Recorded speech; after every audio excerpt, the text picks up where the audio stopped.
आपके पास एक भी सांसद नहीं है, मायावती जी के पास 10 सांसद है, असदुद्दीन ओवैसी के पास 2 सांसद है, लेकिन जिसके पास सांसद है उसको आप लोग थर्ड फ्रंट बनाने के लिए मजबूर कर रहे हैं। ओवैसी साहब की बात करते हैं, बहन मायावती की बात करते हैं, तो बिहार में आप हो या कहीं हो, आप अपना जन समर्थन दिखाइए, जनाधार दिखाइए कि कितना जनाधार है। उस जो लोग हम लोगों के साथ नहीं है, आप मान लीजिए कि वो भाजपा का बी टीम के रूप में काम करेगी। अब थर्ड फ्रंट वाला को उद्देश्य होगा कि भाजपा को लाना, तो हो सकता है थर्ड फ्रंट बनाना। मैं हूं आफ्ताब और आप देख रहे हैं टैब तक। देखिए, इस वक्त हमारे साथ बातचीत करने के लिए मौजूद हैं आरजेडी के जिला प्रवक्ता चंदन कुमार चौधरी जी, जो पूर्व में रजौली विधानसभा से चुनाव भी लड़ चुके हैं। हम उनसे बातचीत करेंगे कि अभी जो है आप लोगों का एक तरफ तो इंडिया गठबंधन बन चुका है, एक तरफ एनडीए गठबंधन भी बन चुका है, लेकिन अब जो खबरें आ रही है कि थर्ड फ्रंट बनने के लिए एकदम तैयार हो गया है। अब थर्ड फ्रंट बनेगा तो कहीं ना कहीं आप लोगों को एक बहुत ही बड़ा नुकसान होने जा रहा है। कह लीजिए कि बहुत सीटों पर आप लोगों को घाटा भी लग सकता है। हम लोग जो इंडिया गठबंधन बनाए हैं उसमें करीब करीब जो प्रमुख पार्टियां हैं वो हमारे साथ हैं, और कुछ छोटी छोटी पार्टियां हैं तो वो अगर हमारे साथ नहीं आए हैं या किसी कारण बस नहीं आ रहे हैं तो इसका कुछ कारण हो सकता है। लेकिन हम लोग तो इंडिया गठबंधन इसीलिए बनाए कि भाजपा को उखाड़ना है, और इंडिया गठबंधन का उद्देश्य है भाजपा को उखाड़ना।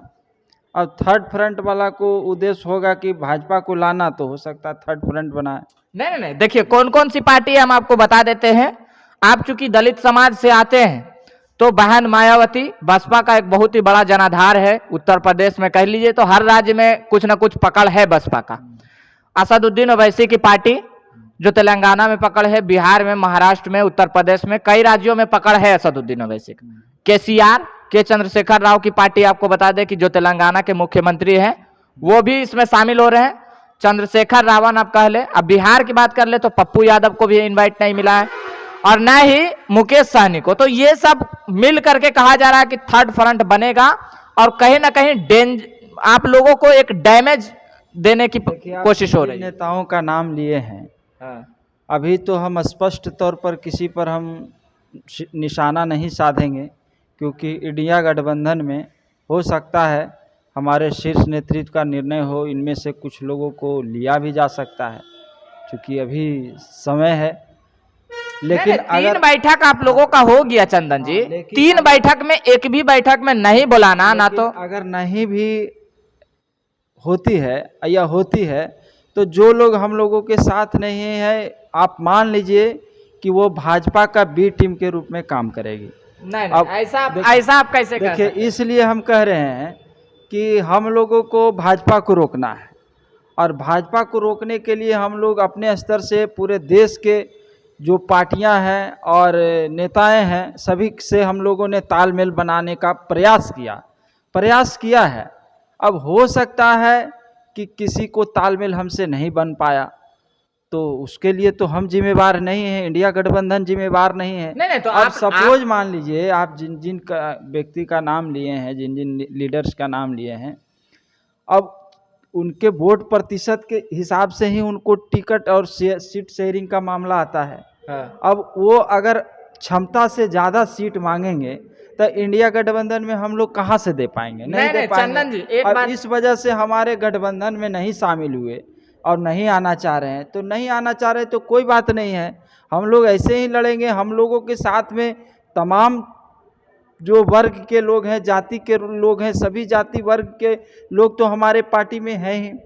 लेकिन एक चीज है चंदन जी, आपसे बस सवाल इतना कर रहे हैं कि आपके पास तो अभी एक भी सांसद नहीं है।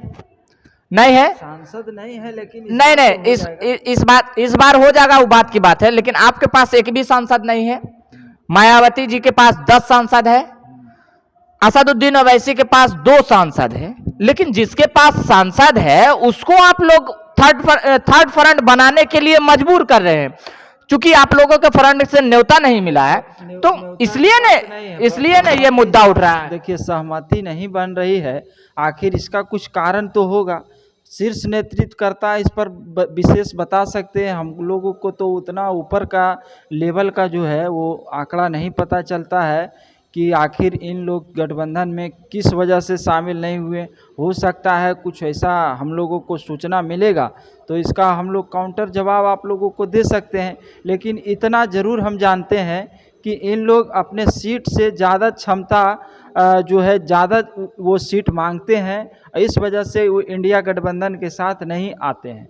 और ज़्यादा सीट मांगेंगे तो इंडिया गठबंधन में हम लोग कहाँ से दे पाएंगे, क्योंकि जितना वोट प्रतिशत आपका है आप अपना जन समर्थन दिखाइए। आप ओवैसी साहब की बात करते हैं, बहन मायावती की बात करते हैं, तो बिहार में आप हो या कहीं हो आप अपना जन समर्थन दिखाइए, जनाधार दिखाइए कि कितना जनाधार है, उस अनुसार हम लोग आप लोग को सीट शेयरिंग का बात करेंगे। अब कहिएगा हमको सम्मानजनक सीट बिहार में 40 सीट है और उसमें 30 सीट हमको दे दीजिए, 25 सीट दे दीजिए, तो कहाँ से दे पाएंगे? सभी लोगों को देना है। कांग्रेस है, आरजेडी है, जेडीयू है, लेफ्ट की पार्टियां हैं। अब अगर पूरा सीट उतना मांगिएगा तो कहाँ से दे पाएंगे? यही वजह से तालमेल नहीं बन पा रहा है। अच्छा, तालमेल बहरहाल हम जानते हैं कि उन लोगों को भाजपा को तो जिता नहीं पाएगी, लेकिन कहीं ना कहीं भाजपा को फायदा पहुंचाने का काम जो थर्ड फ्रंट की पार्टियां हैं निश्चित करेगा। आप अपने हिसाब से अगर देखिए तो। अच्छा, लास्ट सवाल कर लेते हैं। पप्पू यादव, पप्पू यादव का एक जनाधार है कुछ सीटों पर, तो पप्पू यादव ये कह दिए हैं कि हमें एक सीट भी देगा तो हम मान जाएंगे।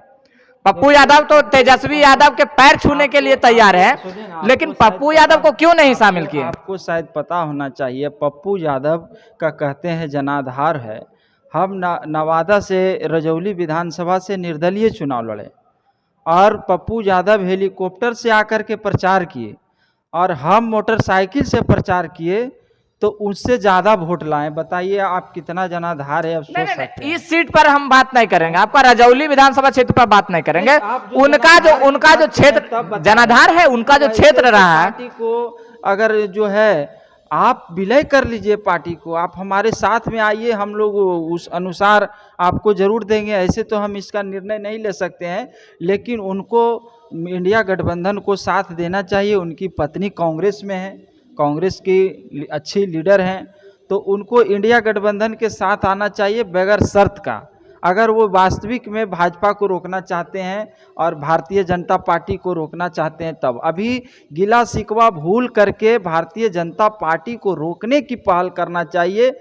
अब मान सम्मान और ये इसकी बात करेंगे तो फिर तो वही वाला बात हो गया कि हमको इतना सीट दे दिए, इतना सीट दे दिए। तो हम लोग गार्जियन के रूप में इंडिया गठबंधन के नेतृत्व कर रहे हैं, तो सभी को मान सम्मान देना है।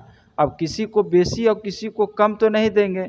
वोट के प्रतिशत के अनुसार उनको प्रतिनिधित्व दिया जा रहा है, उनको सीट दिया जा रहा है, और जो लोगों को सीट पसंद नहीं हो रहा वो शायद हम लोग से नहीं जुड़ पा रहे हैं। तो चलिए, चंदन जी का कहना है कि जो लोगों को सीट शेयरिंग में फॉर्मूला नहीं बैठ रहा है, यानी कि सीटें पसंद नहीं आ रही है, वो लोग हमारे गठबंधन में यानी कि इंडिया गठबंधन में शामिल नहीं हो पा रहे।